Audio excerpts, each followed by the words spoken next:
Bonjour ou bonsoir, selon l'heure à laquelle vous nous regardez. Je suis chroniqueuse audio et animatrice de podcast à l'ODJ Média. Aujourd'hui, j'ai l'honneur de vous lire fidèlement la chronique d'Abdeljelil Lajomri, intitulée Des anguilles de Chella à la Coupe du Monde, 2, 3, un détail qui fâche, qu'on écoutera ensemble dans ce podcast. L'auteur commence son article ainsi: Dans le cheminement qui le mène des anguilles de Tchella à la Coupe du Monde 2030, Abdeljelil Lajomri bifurque par le cartel présentant le bassin des anguilles de Tchella qui brouille la mémoire du lieu. Cette deuxième partie de la série de 3 chroniques inspirées par ce bassin alerte sur les manquements de toutes les plaques explicatives des lieux de mémoire du royaume. Si le site est désormais un musée à ciel ouvert, le secrétaire perpétuel de l'Académie du Royaume s'interroge sur l'exactitude du texte figurant sur la plaque explicative du bassin, qui risque de réduire l'importance historique et symbolique de cet espace en un simple décor exotique. Il plaide en conséquence pour un audit éditorial national de la signalétique patrimoniale afin de garantir des textes précis, sourcés et respectueux des normes de l'ICOMOS et de l'UNESCO avant l'afflux de visiteurs attendus avec la Coupe du Monde 2030. J'avais fait un vœu dans une chronique précédente publiée dans ce site bienveillant qui accueille mes écrits, celui de voir Shella devenir un jour un musée à ciel ouvert. Il l'est maintenant pour le bonheur des visiteurs, bien que certaines caractéristiques de ce type de musée n'aient pas été retenues. L'intention pédagogique est cependant louable et prometteuse. Je confie à ce même site une autre chronique intitulée Cella, des anguilles et des hommes, qui peut paraître étrange aux lecteurs qui me font l'amitié de me lire, consacrée au bassin qui, dans Cella, protège ses poissons, faisant un autre vœu, celui de voir ce minuscule signe archéologique inscrit au patrimoine des mémoires du monde de l'UNESCO. Il en est digne, et Cella, déjà inscrite dans le registre Patrimoine universel de l'humanité, le mérite. Mais un détail m'a échappé, qui fâche. J'aime et suis soucieux du détail, surtout quand il m'arrive d'écrire, peut-être que c'est à cause de cela que j'écris peu, incapable d'oublier la remarque de mon professeur qui s'échinait à me conseiller, corrigeant mes copies flottantes, de chercher sans relâche le mot juste, unique et irremplaçable. Éprouvante entreprise. Et il surenchérissait. Dans le cas contraire, n'écrivez pas, et si vous écrivez sans parvenir à le trouver, ne publiez pas. Le détail à Cella qui fâche concerne le texte de la plaque proche du bassin et les quelques lignes qui le présentent aux touristes pressés. Elle donne le ton de la visite, mais en réalité, elle la déforme. Il y est écrit Le bassin des Anguilles, ancienne salle des ablutions de la mosquée de Abou Youssef. Après l'abandon du site, ce bâtiment va être transformé en bassin, abritant des poissons et des tortues, ayant acquis une sacralité dans les légendes populaires en raison de leur proximité au marabout. Cette plaque et son texte brouillent l'histoire du lieu et par conséquent l'histoire de Cella. Que fait le visiteur? Il s'arrête, il lit rapidement, photographie et repart. Le texte ainsi gravé dans la mémoire de son appareil fera foi. Vont se propager dès lors dans les guides, les blogs et réseaux sociaux des contresens, un mélange d'hypothèses et de faits avérés et d'autres moins vérifiés. À Cella, ce bassin s'apparente comme révélateur à la biologie, à l'archéologie, à l'anthropologie et à l'histoire locale. À la lecture du cartel de Cella, on peine à distinguer de ce qui provient de la croyance locale, de l'usage ou de la connaissance scientifique. C'est bien dommage, mais c'est surtout bien injuste pour Cella. Que disent les standards professionnels comme la charte ICOMOS pour l'interprétation et la présentation des sites du patrimoine?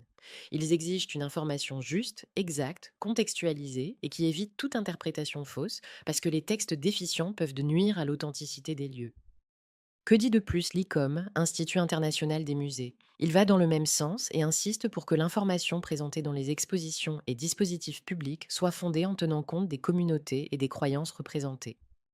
L'UNESCO, qui octroie les labels convoités parce que la connaissance évolue, recommande de réviser périodiquement tout texte et toute information concernant la signalétique patrimoniale parce que le site est vivant et la mise à jour devrait être perpétuelle. Qu'est-ce qui fâche dans ce cartel? En premier lieu, l'effacement mémoriel du lieu, la dimension vivante populaire.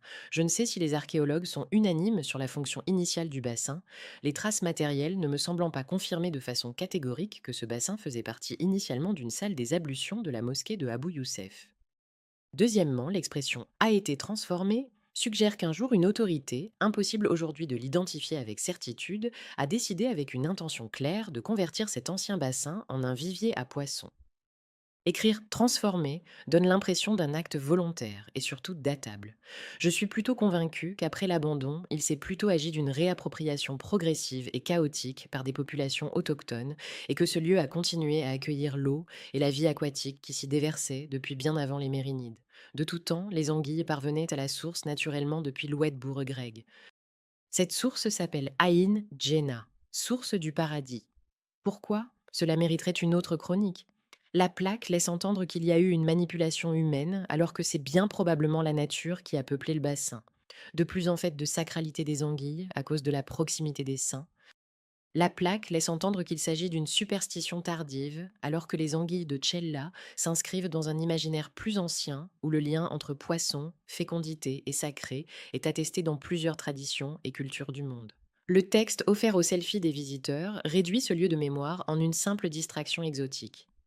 D'aucuns pourront me trouver quelque peu présomptueux et revendiqueront à juste titre quel texte je pourrais proposer pour atténuer toute irritation.